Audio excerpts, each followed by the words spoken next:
Hello everybody, this is Dr. Novak again. This video I'm going to do a little different. In fact, this video I'm going to do it like if you were in a classroom. I have 8 questions that I'm going to give you. Each one will be written out for you so you can see them. So when you watch this video, you may want to grab a pencil and a piece of paper, a cup of coffee, sit down and watch the video. Between each question, you may want to stop the video and answer the question and go on to the next question. There will be 8 of them. Each question will ask either or and why, or it may be a true and false question, okay? The purpose of this video is not to see how smart or dumb you are, okay? It's not for that reason. It's basically, this is a learning channel and I'm just trying to teach you what is being taught in our universities and colleges and stuff about substrates and things like that. Also, I'm trying to teach you so you don't become so naive when it comes to different substrates and what is out there over the internet of, are you using the right substrate for your aquarium? Is it going to benefit you the most, give you the most bang for the buck? The substrate that you're going to choose and use and pay your money on. These questions will be answered in this video, which I think, as a new hobbyist, like we were all new hobbyists at one time, this would have been great importance to somebody like me when I was starting out, so I wouldn't have to keep spending money and wasting my time doing mistake after mistake. And I hope this will help you so you don't make those mistakes. So you understand what you're doing, what you have to be doing, and why you are doing it. No matter what other people say on YouTube channels, okay, these are just the facts I'm going to give you. You can then make a decision whether or not you want to do something.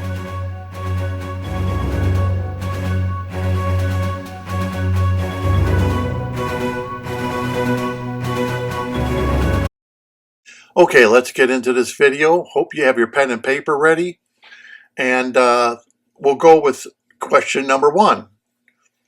Which media substrate holds more bacteria and nutrient chemicals? Sand or clay? Why? So you can stop the video now if you want to answer it. Otherwise, I'm going to give you what the answer is. Surface area is not the same as particle size. For example, clay particles are very minute, actually the size of bacteria, compared to sand that can be anywhere between 1 millimeter to 0.1 millimeter in size. So in other words, sand, clay is measured in microns, not in millimeters. But clay has more than 1,000 times as much external surface area as a particle in an equivalent volume of sand. So what that exactly means is, let's say you're a person, you don't want to make a plenum, you're going to throw your substrate at the bottom of the aquarium. You're going to add an inch of sand. Let's say you have 125-gallon aquarium. You add an inch of sand. You'd be better off adding 1 inch of clay because you will have 1,000 times more surface area with the clay than you would the sand, which means more bacteria and more areas to, if you had plants, to feed your plants for their nutrient needs in the clay than you would the sand. This is a misnomer that people think that sand, because of its particle size, carries more bacteria than any substrate that's out there. That is false. Clay carries 1,000 times more surface area than that sand you're using. Okay, this is question number 2. Which substrate can make nutrients readily available to plants and bacteria? Sand or clay, and why?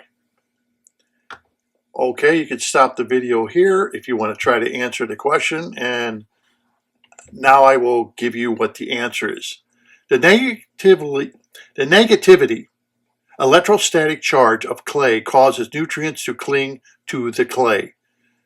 Particle surface easier than sand. Nutrients like ferrous iron, calcium, magnesium, potassium, and ammonium are all positively charged nutrients / chemicals, or cations. The clay is negatively charged, so many nutrients are positively charged in the water column and therefore in chemistry are attracted to the negative charge sites in the clay. A shell of water molecule that forms around the cation, preventing it from bonding permanently to the clay. This is called hydration sphere. So never, when the clay attracts an ion, is it bound there permanently in the clay. Okay, the third question is, which substrate allows cations to be exchanged freely to plant roots and bacteria, sand or clay, and why? This should be easy to answer because this was in one of my videos I just recently did. So you could stop the video here if you want to answer it, and now I will give you the answer. Clay. If plants need a nutritious cation, like that of potassium, for example, it will need to exchange it for another cation through its root system of equal charge. However, plants produce hydrogen cations. So the plant will exchange one hydrogen cation for one potassium cation.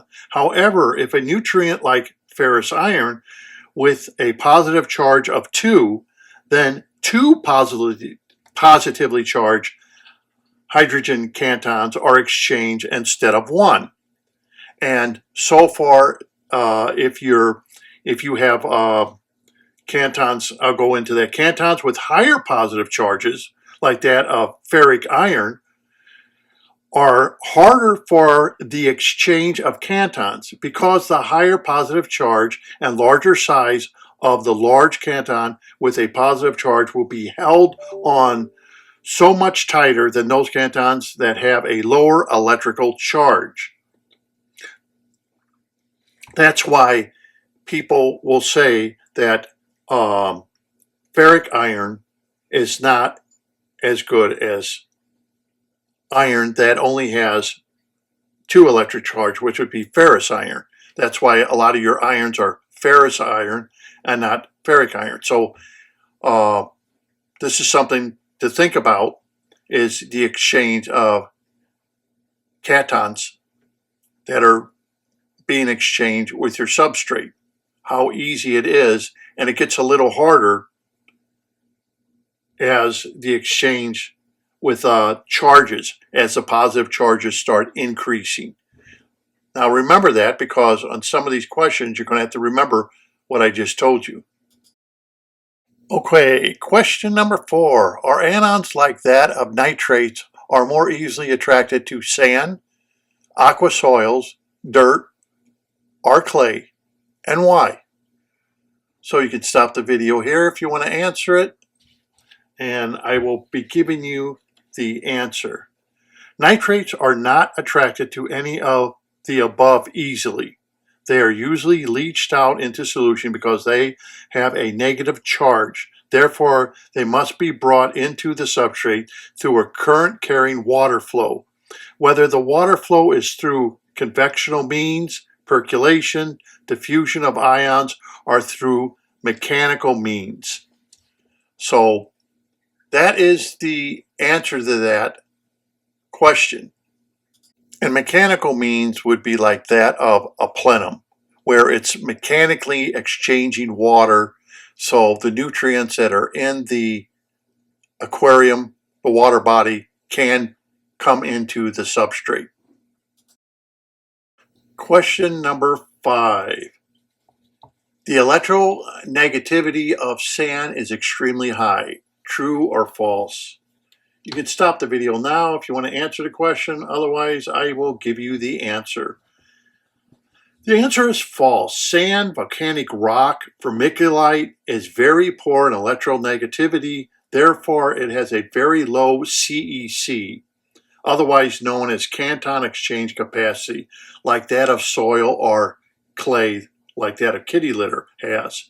The more it will attract positive ions out of the aquarium.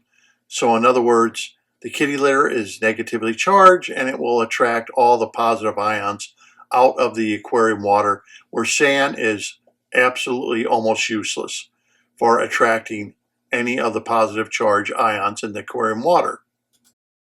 Question number 6. How are you doing so far? Pretty good, huh? Which substrate will need more fertilization on a timely basis? Sand or clay, and why? So you can stop the video and you can answer the question. And the answer is sand. Because of its lower capacity of CEC, it will need the hobbyist to add fertilizers more often than clay to the aquarium. This does that. This means that you cannot. This doesn't mean that you cannot grow nice plants in sand. It only means that you will have to add more fertilizers to your aquarium on a constant basis compared to a substrate made of clay and or kitty litter. By adding less fertilizers to the aquarium means that you avoid the likelihood of algae outbreaks. Outbreaks will be reduced, and your aquarium is not dependent upon how many plants are growing in the substrate. Adding less fertilizers means saving money in the long run and not overpopulating ions that are already in abundance in the aquarium already. So we can now understand why people, when they set up an aquarium with sand, have to keep buying these fertilizers and constantly put them into the aquarium, because the sand is not attracting and holding the fertilizers or what's in the water column for the root hairs to exchange one canton with another one and one anion with another one. Okay, doesn't have that ability. So therefore you got to keep putting fertilizers in.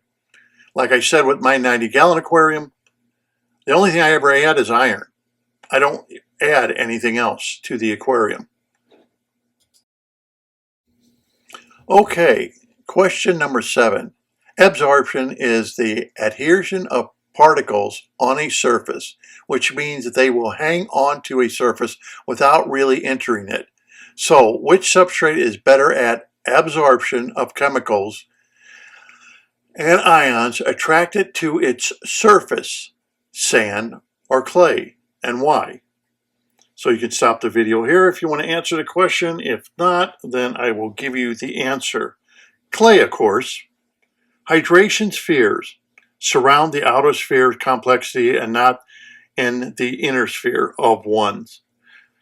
Water is dipolar, which means it has a negative and positive charge to it. An ion, like that of nitrates, a bond by the outer sphere of absorption is by a hydration sphere and collection of water molecules that are physically attracted to the ion because of its charge. Water molecules will gather around a canton and anion, cause water carries both a positive and negative charge to it. The ion that the water sphere is carrying will be attracted to the charge of the solid surface of the clay. The ion sticks to the surface of clay, but very loosely, so it is then easily removed once again.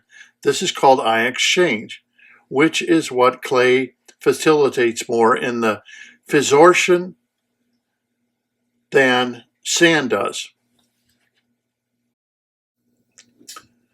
Question number 8. Let's say you have a substrate that already is rich in iron and other trace elements. There are many of these being sold today to hobbyists. These substrates have a covalent bond, ligand exchange, or anion penetration. It's called chemsorption, which does not need a charged surface.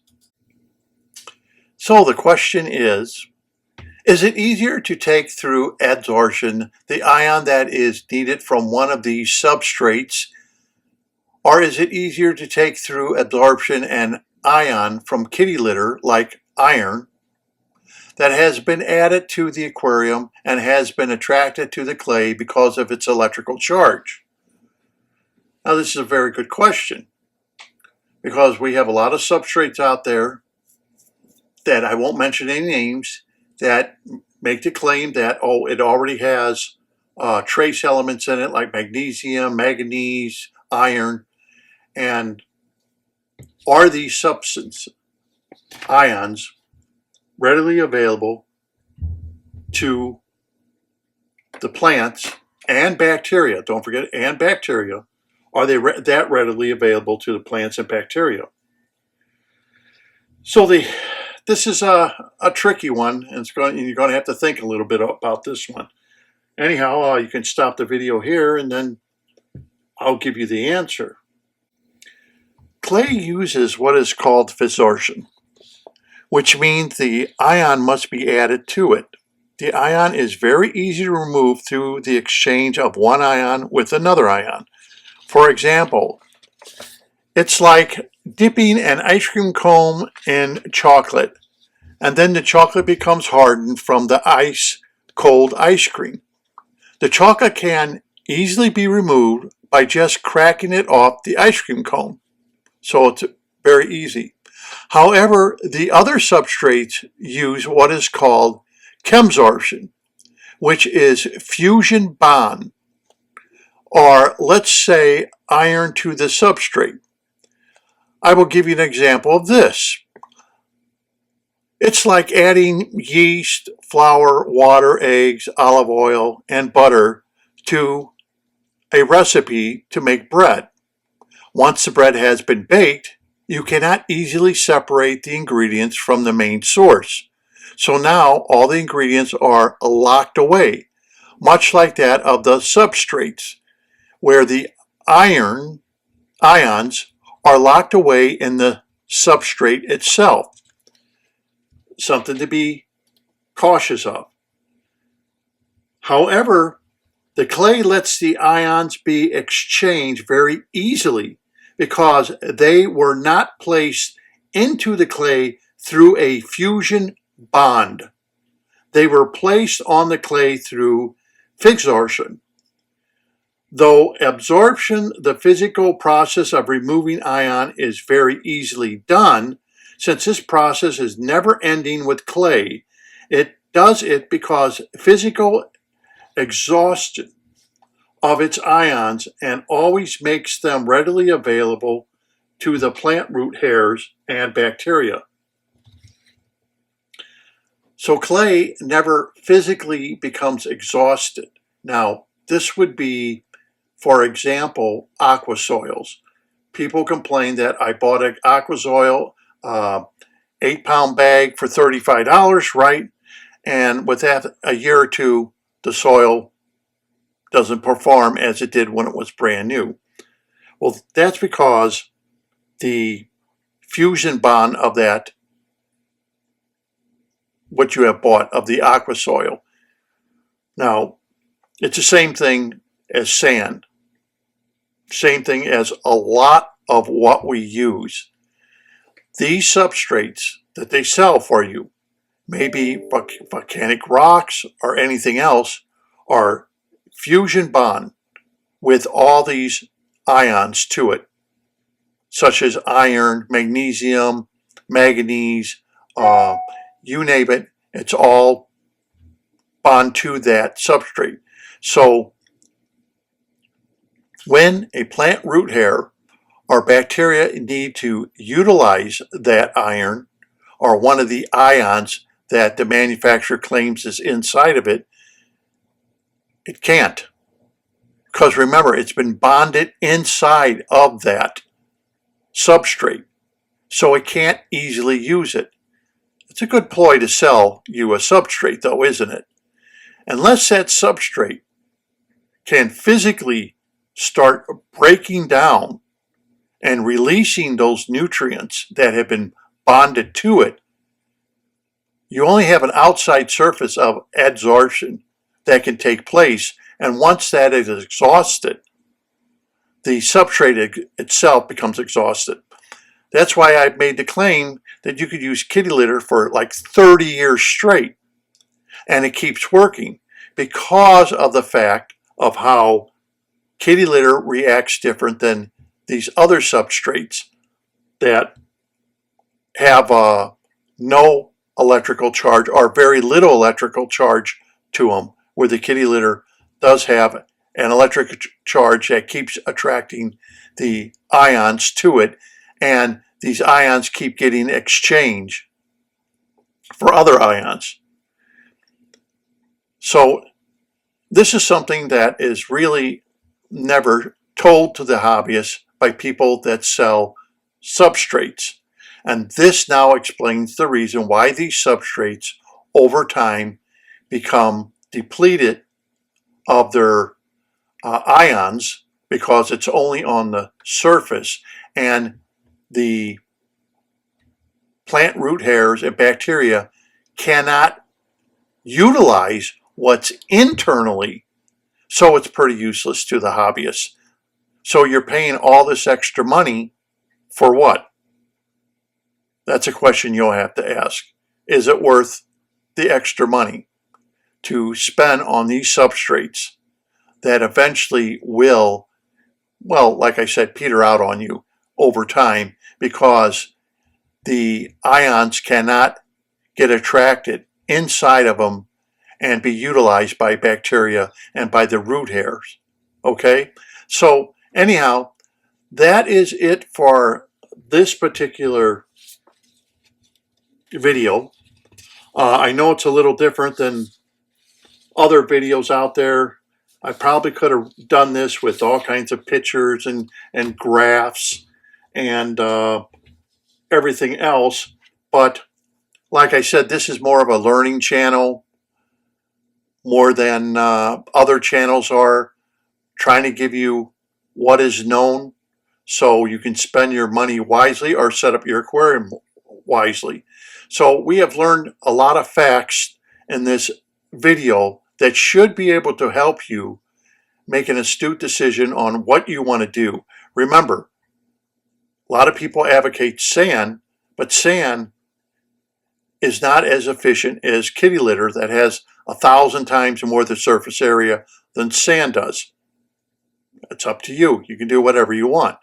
A lot of these bought-in substrates that are out there, yes, they may make the claim, and people will write articles and reviews and stuff like that, how great the substrate is, but that substrate is not going to last long before it finally, from absorption, loses all what's available to the bacteria and to the plant roots. Then after that, you basically just have gravel, just like we did back in the 50s and 60s and 70s. We used gravel. That's basically what you end up with, is nothing but gravel.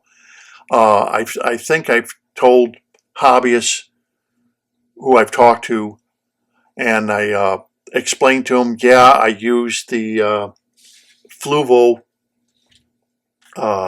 red and stuff like that, and I said, I'm going to be honest with you, I wasn't really impressed with it for longevity. It just didn't, for me, do what it was supposed to do with the plants. And when that happens, you're going to have to start adding fertilizers, and then you can start adding problems to your aquarium with the algae and things like that. Therefore, you have to, just take a little bit of caution when you're buying these fancy substrates that are out there, that if these ions and how they've been bonded to the particular substrate, are they locked in there where they can be used, are they able to be taken from the substrate very easily and continue being used and not get exhausted. Because, like I have said, I've used clay in ponds for 30 plus years, and they were still as good as the day I put them in 30 years ago. And that is a long time to be using like a BCB basket, not clogging up, and 30 plus years later, you're still using the same basket, doing the same job as it did the day you made it. Big difference. Okay, so I hope you enjoyed the video. I hope it wasn't too boring. It was just an idea I had to make the video more like you would in a classroom Q&A. I think it makes people think. I wonder if any of you's got 100% of what was asked right. If you did, you're probably a chemist or you're a microbiologist. If you got 100% of what I asked right, then I'm going to say you really know your stuff. But it's just a video I thought that would be interesting. Maybe it was a little boring. Anyhow, you'll probably let me know in the comments or whether or not to make any more videos that are kind of like this, where it would be like in a classroom where I would ask you a question and answer the question for you. Because sometimes people don't know what even questions to even ask. They don't know. They have no clue to even ask a question. That's why I did this. Maybe if I make up some questions, then you'll know how to answer it. Anyway, I hope you learned something from it, and I hope you subscribe to my channel. I apologize if the video was boring, because most videos, people want to see and react with the video. This was not one that you would react to. You were just looking at like a chalkboard the whole time. And if you found it boring, sorry about that. But anyhow, if you enjoyed it and want more of this, please subscribe to my channel. And until next time, happy fish keeping, and thank you for watching.